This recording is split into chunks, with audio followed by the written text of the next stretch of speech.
understand the economy, you have to understand human nature. This podcast is powered by Acast. How you doing there? It is time for the podcast. Now, if you are a first-time listener and you're new to the podcast, what we're trying to do is we're trying to make economics, politics, a new science really called geo-economics, which is what we're going to talk about today, a little bit more comprehensible, a little bit more relatable, and hopefully a little bit more meaningful for you. So if you are a first-time listener, why don't you just go back, have a listen to a couple of the shows, and what you'll get a sense of what we're all about. If you are a serial recidivist or somebody just can't get to sleep at night, insomniac like John, how are you doing there? You know the drill. Today, we are going to talk about this idea of geoeconomics, which is the new word of 2025. This is the first time I've heard that word, by the way. Well, this is how new it is. This is how new it is. So geoeconomics. So there was always a thing called geopolitical. And that was where politics met, in effect, geography. And there were spheres of influence, and there were military powers, and there was what they called geostrategy. Yeah. Which is how do you play the great game? Like the world's a large chessboard, and every country has not just alliances, but interests. But that was essentially the Cold War, wasn't it? Exactly. But everything, you're going back to Metternich of Austria, John. We're going back all the way there. That basically countries have interests, they have strategies, they have spheres of influence, they have relationships that are much, much deeper and have been usually cultivated by wars, by defeats, all that sort of stuff. Geoeconomics is the deployment of economics in order to achieve geostrategic objectives. So in the past, the last 20 years, let's say globalization, the canard, as the French would say, the conceit was that, economics was colorblind and the world was flat and we were all in this together, and globalization was going to bring down barriers, and basically economics was going to make the world a better and safer place. And it wouldn't be used as the bullying tactic of big countries, bullying small countries. Now we know it is. Oh, absolutely it is. But that's new. So, the whole idea... Well, Dylan sang about that throughout his career, but he had that great song called Neighborhood Bully. It was all about America, bullying, particularly at that time, it was Central America. Well, that's true, but they did it mainly with the CIA there. Yeah. Also, Dylan didn't sing about it because Dylan doesn't sing. Now, that's another podcast. Move on. Move on. Anyway. So what I'm saying is, if you look at the world today, economics, capital flows, influence are now being deployed in a much more aggressive way by big countries, by small countries, by players. There is a culture war going on in our societies. Sure a culture war that has split people left and right, conservative and liberal, and of course, young and old. Yeah. And probably the most meaningful event in the last couple of weeks has been the assassination of that guy, Charlie Kirk. Charlie Kirk, yeah. And what that has done is that it's inflamed the culture war in the United States. It's also, maybe we're going into an era in the United States where assassinations just become commonplace again. Well, can I just say one quick thing? I know that we don't want to be on Charlie Kirk and all the rest. Personally, I thought his views were abhorrent, but he was a very articulate, polite man for the most part. And he went around, debating in colleges and stuff, but he took great pleasure out of, putting people down. But he had horrible views about, transgender and LGBTQ and all that. You might think they're horrible, John. He also had horrible views about... Try play the devil's advocate, ici. But women... What he was just saying was the woke agenda, in parenthesis, is out of control and it's infected American campuses. And I presume what he was just saying is, the idea of having, bathrooms being the issue when you've got global poverty is a bit silly. Okay, I accept that. You can have your own views on that or whatever. I just hate when people go on about the woke agenda and stuff. Wokeism is just about having basic respect for people. No, it's not. No, because a lot of woke people don't have respect for people. Well, because you don't have respect for Charlie Kirk. You just said his views were abhorrent. His views were abhorrent, but that's his views. I didn't disrespect the man at all. But what he is, what he was a white Christian nationalist, an evangelical. So no, you're not. Irish nationalist. I was born Christian and I'm white. I know, but he's back to the old traditional kind of women should stay at home and men rule the roost. He was very racist in his views in general. But here's the thing about it. This has been covered on lots of other media and stuff. We are not going to move the needle, as the Americans would say on this one. No, we're not. But the only thing I wanted to say about it was the fact that his killing, his assassination actually shows the hypocrisy and the depth of the culture wars in America. Because back in June, you had 2 Minnesota politicians gunned down. 4 of them were gunned down. I didn't know that. Back in June 14th or whatever it was. Melissa Hortman. Okay. And there was very little said about that. In actual fact, Trump was really dismissive of the whole thing. But then again, and just broaden it out from America and the culture war that's happening in America. Look at over the last few years, we've had 2 MPs in the UK murdered in their constituency offices. Here in Ireland, we have Simon Harris, whether you like him or you don't, but he's getting horrible death threats to him and his family and his kids. It's completely unacceptable, completely on every single level. And what it does is it deepens the culture war, but it also stops good people from going into politics. Well, so that's definitely the case. I mean, you look at the Irish presidential election and you think, yeah, a lineup of nobodies. Well, there you go. Because why would you bother doing that? Yeah. Why would you bother? If you're going to get abused, if you're going to get attacked. Good paycheck. Sitting up there on a foggy Tuesday afternoon. Yeah, well, that's true. Meeting county councillors. Yeah. Talking about bathrooms. Right. Is that what he does? I presume eventually that's what you have to do. Yeah. Like, anyway, that's a different issue. But the reason we're talking about Charlie Kirk is to reinstate the idea that large parts of the West, of which Ireland is very much a paid-up member, even though many people on the left think we're not, because we're not in NATO, that we're in some sort of Irish exceptionalism, that we can be quite different. But look, we are part of the American world. We are part of the American corporate world. Our people emigrate to Australia, which is part of the American world. Yeah. People emigrate to, we don't emigrate as a rule to China, to Russia, right? Despite some of the lefties going on. But my point is that Europe, particularly the United States and Europe, is caught in a culture war. It's economic, it's demographic, it's social, it's religious, it's moral, all that sort of idea. All the while, China and Russia and India are gradually but explicitly forming a union. A new political power is emerging in the East. And it is stronger than anything we've ever seen before. It is far more populous than anything we've ever seen before.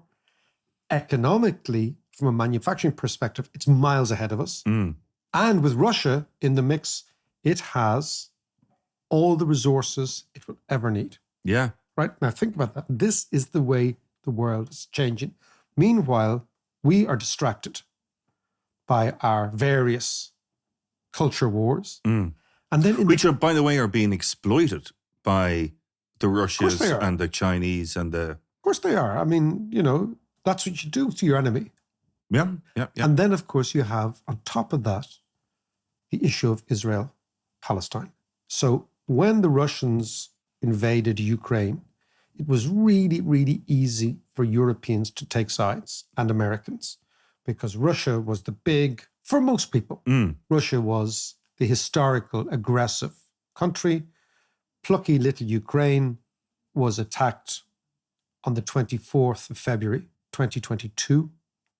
and it fought back. And the narrative almost played into the David Goliath, small guy hitting back. And, of course, there was the deep-seated European fear of Russian aggression across the steppe. So it unified the West. Momentarily.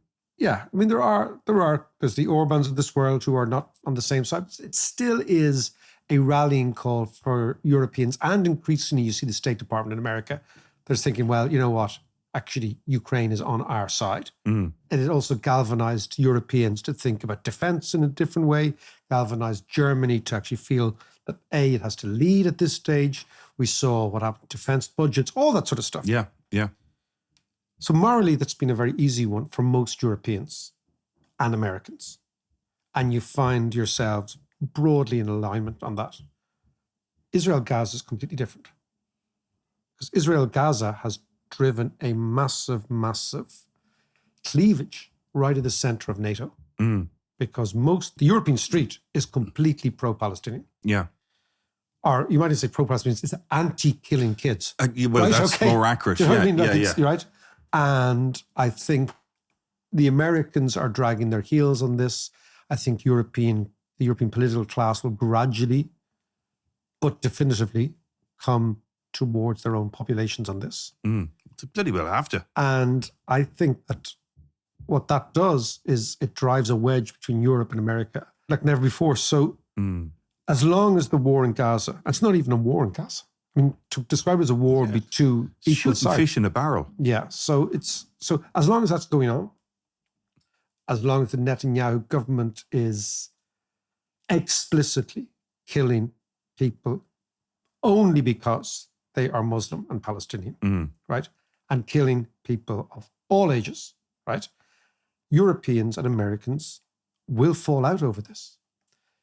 Now, what that means is that the geoeconomics that we assumed was the case since 1945, which is that Europe and America are in alignment on most big issues and therefore can thrive by sharing capital, labor, ideas, markets, money, all that stuff, that may well be coming to an end. That's the first thing.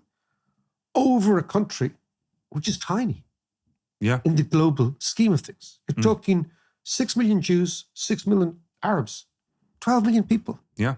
In a world of over 7 billion.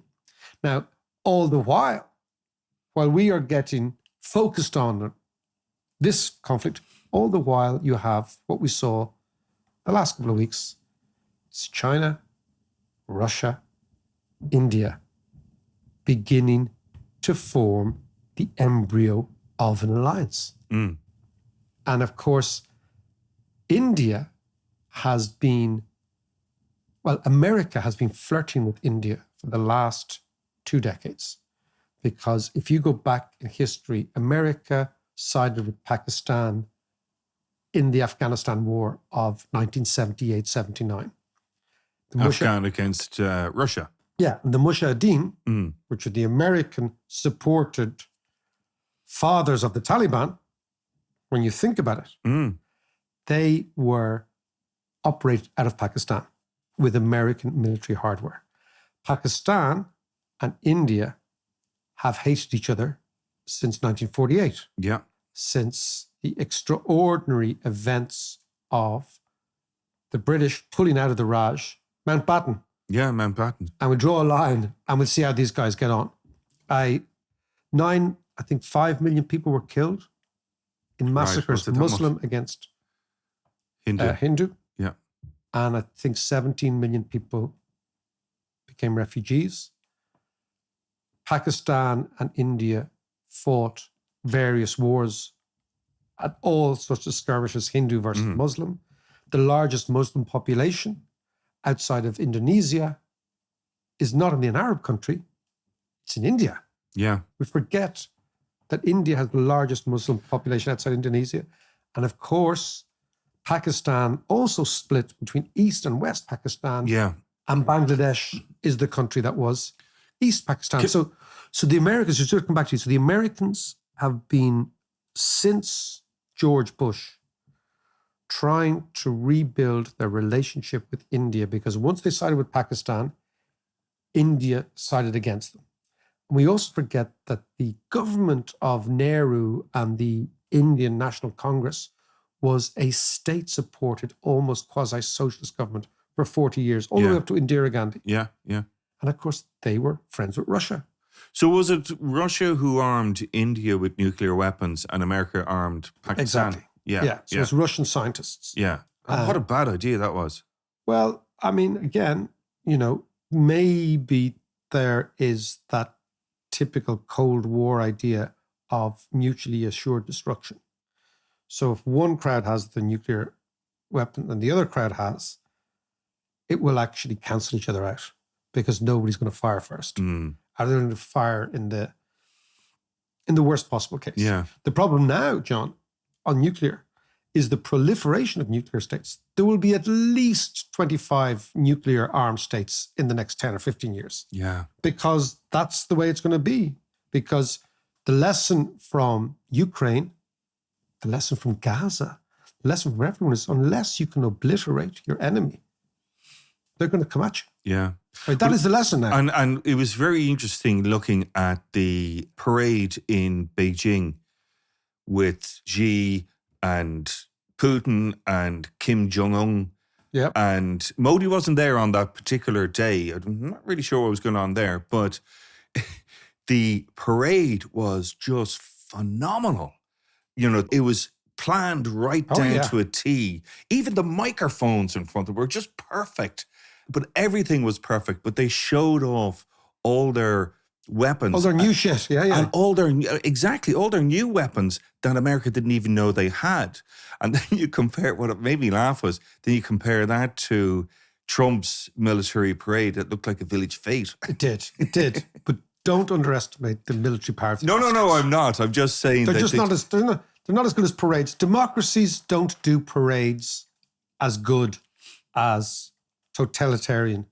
Apart from the St. Patrick's Day parade. Which is, I'd love to see you up on a milk cart, right? In the freezing cold with a baton that you have to catch, throw up in the air and catch.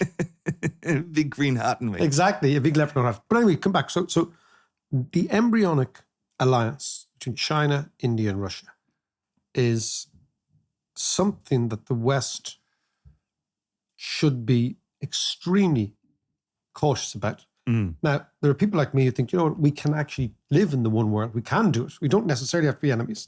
But it is that idea that the biggest superpower, the United States, is in a form of decline, maybe not as quick as we think it is, but it's in a form of decline. And the emerging superpower, China, is calling the shots. The fellow who was happiest at that photo call wasn't our friend from Korea, although he was quite delighted to be there. Yeah, he was, yeah. It was Putin. Of course. Putin is brought out of isolation. He's just had a meeting with Trump in Alaska where he, in effect, laughed at Trump. Yeah, he did. He didn't even stay for dinner. Yeah. He pocketed the PR opportunity. He went back to Russia. Yeah. He said, done. Now, let's keep hitting the Ukrainians with drones. Yeah. Xi, on the other hand, is sitting there realizing that what China really needs is economic security. And in order to have economic security, it has to be a maritime power. And in order to be a maritime power, it needs to break the American alliances, which go from Japan to Taiwan to Philippines. Now imagine, so that's a ring around China. And the reason the Chinese are freaked out is because China gets 90% of its oil from the Middle East, and it all comes in ships. And there is one choke point, which is the Straits of Malacca, where all of the oil comes through, and at its narrowest point, it is 2 miles wide. Yeah. Yeah. Right? It's a couple of 100 miles long. It's like the Straits of Gibraltar, isn't it? It's exactly the same thing. It's this choke point. So you've got these choke points. You've got where the Houthis are around Yemen. And we know what's happened then. They've closed off the canal, in effect. You have another choke point in Malacca. And as you said, you've got Gibraltar. These are the the bounties of geography. Now, years and years ago, I remember going to Malacca, years ago in Malaysia, and it is quite extraordinary. Now, of course, you have Indonesia and you have Malaysia, who are all in the American camp. So for the Chinese, they're in enemy territory. Every time their boats are going through there, they're in enemy territory. And what they've always wanted was an ally in the Indian Ocean. But they've always had an enemy in the Indian Ocean, which is India. Yeah. Because the Indians and the Chinese don't like each other. In fact, their soldiers are going at each other with cudgels up in the Himalayas. Yes. Yeah. And it's a deeply cultural, religious, historic antipathy between the two oldest civilizations in the world, right? So America has been trying to coax the Indians for ages onto their side, knowing full well that that would create a barrier to the Chinese with their maritime expansion. In the last few weeks, Donald Trump has identified the Indians as their enemy. He's putting 50% tariffs on the Indians. Yeah. And I think he's urging us to do the same, isn't he? Yeah, he is, yeah. And he's using the line that, if you want to end the Ukraine war, you got to stop buying Russian oil that is coming through India, and you got to put tariffs on India and all that kind of malarkey. Right. So, he may well have a point, which is that if you really want to bolster the Western alliance, you need to pay for it by punishing those people who are sanction busting against Russia. That is a fairly logical position to take. But if you look at the world from Beijing, things couldn't be going better. You have Russia now in your back pocket. And the reason you have Russia in your back pocket isn't just the great geo-economic game. When we think of Russia, I remember when I very first went to Red Square, right? Mid-80s. Yeah. And you arrive in Red Square, and when I think of Russia, I think of people who look like us. I think European Russia. Yeah. I think Tolstoy. I think Gorbachev. I think, Dostoevsky. Yeah. These are people who look like us. But when you go to Red Square, it is full of people who look Asian. Yeah. Because we forget that only a small part of Russia is European Russia. Yeah. Now, all Russian culture and all Russian science and, art and literature is from the European end. But Russia is a vast, vast country. Yes. A vast, vast country that has always wanted to protect its borders because Moscow has always known that the country's too big to protect. One of the reasons the Russians were so expansionist, the Muscovy Russians and Ivan the Terrible and all those guys, is because they worked on the basis that the best place to fight a war is miles away from home. Because if you lose, you can fuck off back home, right? Yeah. You don't want to be fighting close to home. And that's why Peter the Great and all those, they fought wars down in Ukraine, they fought wars in the Caucasus, fought wars in Afghanistan. All the Afghanistan war where we started was just a replay of the Crimean War. And it was a replay of the Great Game, which was between, at the time, Britain and Russia for the passage to India. So all this stuff has happened over and over again. But I'll just give you one idea of the Chinese-Russian relationship, right? Yeah. The Russian-Chinese border is the 6th longest in the world. The eastern section runs up to 2,500 miles, 3,000 kilometers. Yeah. Phenomenally big, right? And this includes Russia's region called Manchuria. And it's in Manchuria that up until 1858 belonged to China. Right. So it's an Asian part of Russia. And the Chinese know this. Yeah. That this was once Chinese. And that's where all the resources are. Okay. That's where all the copper, all the oil, are a huge amount of it. A significant amount of Russian resources are in that corridor. If you imagine the global map, it's the kind of, it's around Mongolia and it kind of snakes down to Vladivostok and into basically towards Japan. Yeah. So that part of Russia, right? Now, in Russia, it is known as Outer Manchuria. And there are only 4.5 million Russians there. Okay. That's significant enough. Chinese Manchuria, which borders it, right, just right beside it, where the border is, has a population of 107 million. Oh, okay. Right? Right. There are 500,000 ethnic Chinese living on the Russian side of the border, trading. The Russians know Chinese could take that in the morning. There's just not enough Russians to defend that area. But a deal with Beijing now means that that border's safe for the Russians. Yeah.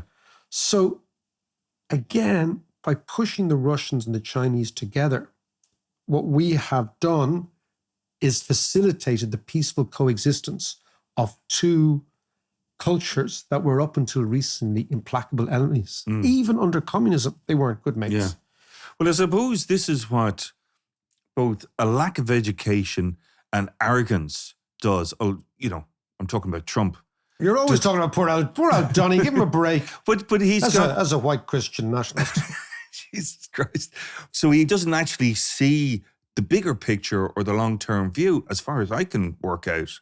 And then again, on the other side of things, you know, Taiwan is just a matter of time before the Chinese move in and take it over. Or maybe they don't. Maybe they just leave it hanging there as a kind of a festering sore that, I mean, do you think? Well, I mean, the big risk for China is that they don't win that war. That what happens to Russia in Ukraine happens to China in Taiwan. That the overwhelming odds that they're going to win get shattered when they realize that the Taiwanese are armed to the teeth. It's an island. It's very, very hard to take. Yeah. They'd have to get people on the island. You know, that's what happened. That's why the Americans dropped the bomb in Japan. So they realized to take Japan, they'd probably have to lose about 2 million American soldiers after Okinawa, what happened in Okinawa. So they said, screw this, right? So I think that strategically, it's much greater risk for China. Because if they lost that war, well, then Xi's presidency is over. Yeah. The Chinese Communist Party could be over. You know, so I can't see them losing that, though, especially if they've got Russian help. They've got Russian help. But my point is that, again, I come back to this idea is that there is a world now beginning to build against the West. And that world is centered in Beijing. And Beijing is playing a very, very long game. But Mac, let me just ask you, though, I mean, should the West have seen this coming? You know, I mean, there's been lots of talk and meetings and stuff with the so-called BRICS. You know, is that the economic system that this new world order is going to be living under? Well, let's have a look at that after a bit of this.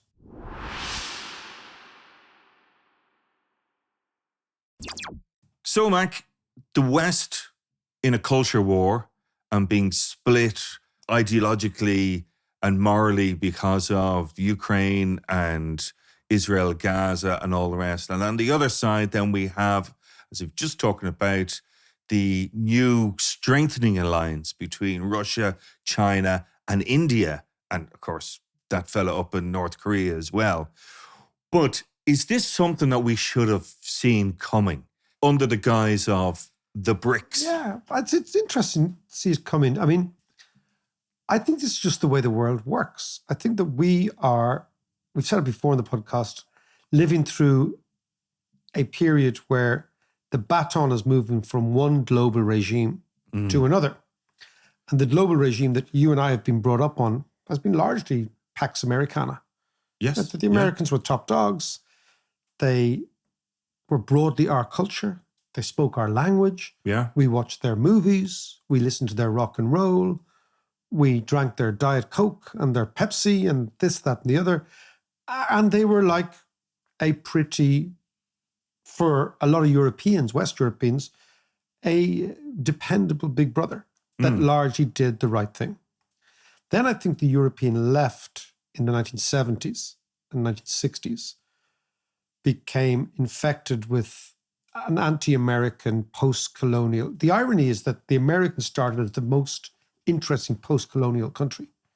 Yeah. They had no colonies, but then they started after the Second World War to position their military bases all over the world. And as you can see, I identified that ring around China. Yeah. They have an American ring, NATO ring around Russia, which is why the Russians claim to be the reason that they invaded Ukraine. They are deeply involved in any choke point, military choke point maritime choke point. The US Navy was preeminent. It's not anymore. The Chinese Navy now are building ships at a rate that the Americans can't match. And of course, there is the great American threat, which is real, that the America just leaves the stage. They just leave, they disappear. They say, we've got these two big oceans. We are impenetrable. Nobody can ever invade us. Our countries to the north, the Canadians, are still pretty friendly with us. Countries to the south, Mexico, are quite friendly.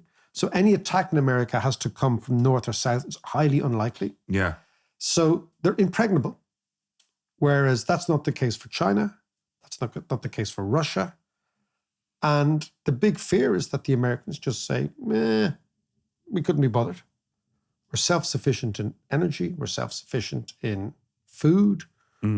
We have the biggest internal market, the richest internal market.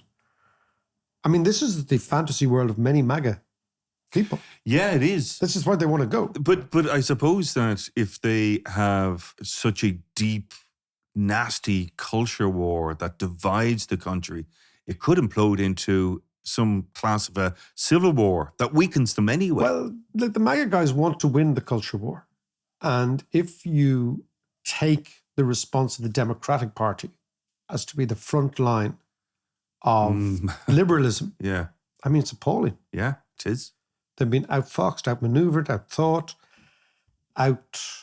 outraged at every stage. So, the MAGA movement it's here to stay. Yeah. It feels to me like the movement of the future. I don't really want to say that because I find... Well, you just did. Yeah, but that's only to annoy you. That's only to... I'm twitching now. Long-time listeners know that this is just a dynamic, right? But if I get back and we can close on this idea that the economic nexus of the globe is shifting relentlessly to Asia. It's where all the dynamism is. It's where all the growth is. It's where all the resources are being consumed. It's got by far and away the most populous two countries in the world. And it's their time. That's the thing. Yeah. You've a sense that the Chinese have had their 100 years of humiliation. They've had 50 years of getting to the level of where they are now.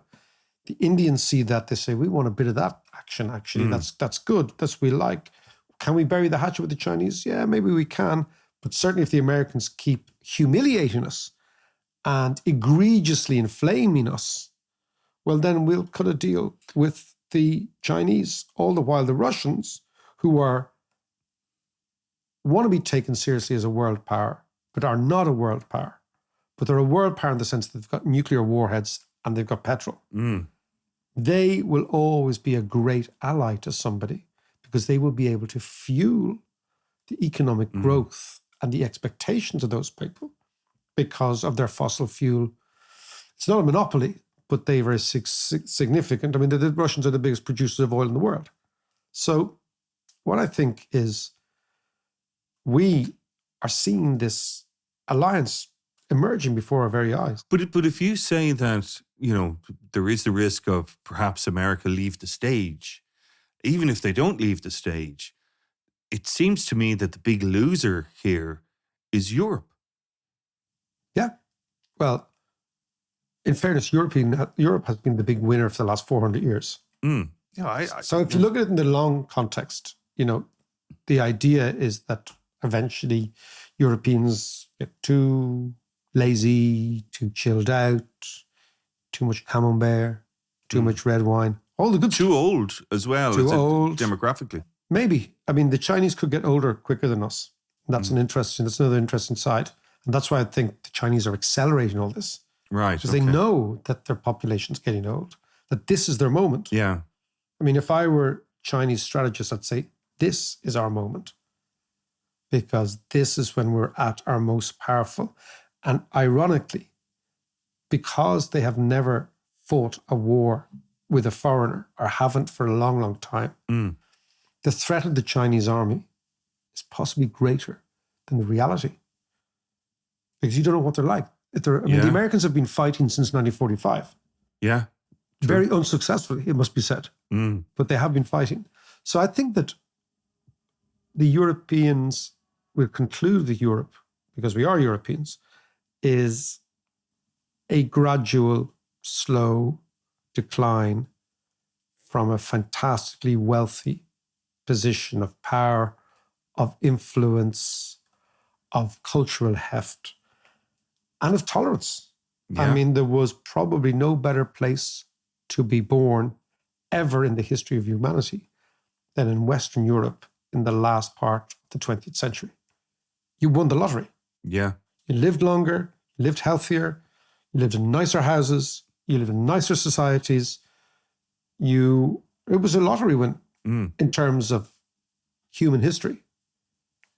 And I think it's probably fair to say that we've spent a lot of that money. And now we are gradually declining, reclining, declining, inclining, John. Okay.